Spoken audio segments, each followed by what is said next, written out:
I'm back because I did not finish this article. Are you serious? Get a cup of green tea. Make sure it has honey in it. Make sure it has lemon in it. Mine does. Good for the throat. You have strep throat. Perfect. What you got to have. Plus some antibiotics I'm taking. Here's what it says. Mohammad Mursi. Again, this is part 2. Let me read on Diane West's article that you can find, right there's the link below, at the Stand Up America website. They go on to say, she goes on to write, if your logic reflects are telling you that, gosh, that sure sounds like a new caliphate. It's exactly what it is. If this is true, the purpose is to take the capital of Jerusalem, folks. Now get this. Quote, our capital shall, this is Mursi. Mursi said this. I've already covered this back when he had the presidential rally, when it was coming down to only 13 candidates in Egypt. I show you a video of this being said in front of a crowd of 20,000 people chanting.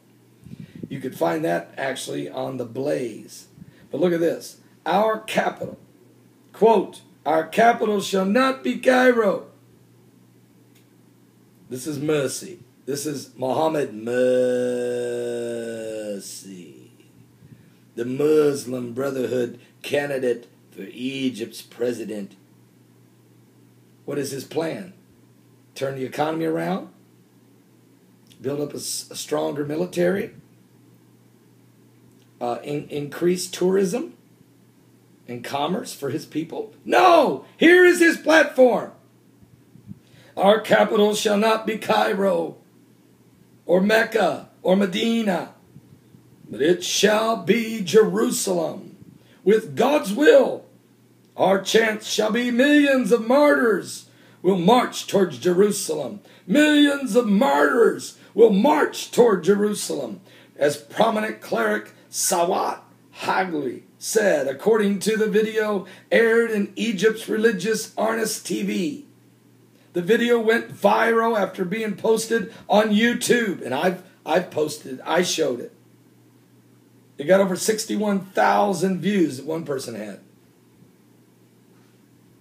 Mine probably had, I don't know, I don't even know.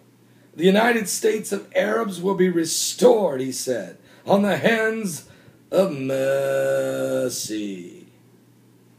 Oh, people, listen to me. This is Bible prophecy. All right, why move it to Jerusalem? Now, go back to Daniel. It says, but tidings from the east and the north will trouble him, slowing down the Antichrist spirit. Troubles from the east is China. Trouble from the north is Russia, slowing it down. That's what you're seeing in Syria. That's why Russia's sending helicopters in. That's why they've been supporting Assad. They're slowing down the Antichrist spirit. They don't mean to be. I guarantee you Vladimir Putin isn't trying to do this. He's not trying to say, oh, I've got to stop NATO from taking over all these countries and allowing the radical Islamic Muslim Brotherhood to come in behind it. I've got to stop it. I've got to stop Bible prophecy if I can. No, Vladimir Putin's not doing that. Vladimir Putin's doing it for his own selfish reasons of keeping a foothold in Syria so that he is just one step away from Jerusalem himself. Now look at this. So it says they will slow down the Antichrist spirit. But then this spirit will come with a fury. And watch, President Barack Obama and NATO will come with hell. They will bring hell down on Syria. And that's why Damascus will no longer be a city, but a ruinous heap, according to the prophet Isaiah in 17:1. There's trouble on the sea. There's ships on the sea. Russian warships, American ships, British Navy. They're all out there. Even the Iranians have a ship out there. But here's what's going to happen. Mercy is saying it, and the Bible prophesied it.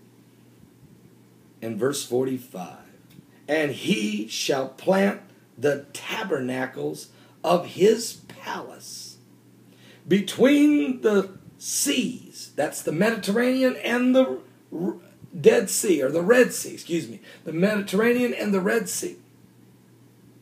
He will set his palace right in there. Where's that? On the glorious holy mountain. What is that? That's Mount Moriah, where the Dome of the Rock Mosque is already sitting, where Prime Minister Benjamin Netanyahu says he has the blueprints and the plans ready to build the third temple adjacent next to the Dome of the Rock Mosque. But wait, Mursi wants to come. He wants to set up the capital of Islam, the second caliphate. Another rise, another move of, oh my God, hang on, wait a minute. So it says he wants to set his palace or his capital, Islamic, Muslim, Sharia law capital will not be Cairo, will not be Mecca, will not be Medina, but Jerusalem, according to Mohammad Mursi. And he shall plant the tabernacles of his palace between the seas in the glorious holy mountain. Yet he shall come to his end, and none shall help him. They're going to string this guy out, string him along, and then whenever Israel starts to smack him, America, England, France, Australia, Canada, all of the NATO forces will back off, wash their hands, and let Mursi have no mercy. Look what it says now in Daniel 12, verse 1. And at that time shall Michael stand up. Who's Michael? He's the archangel of God of war.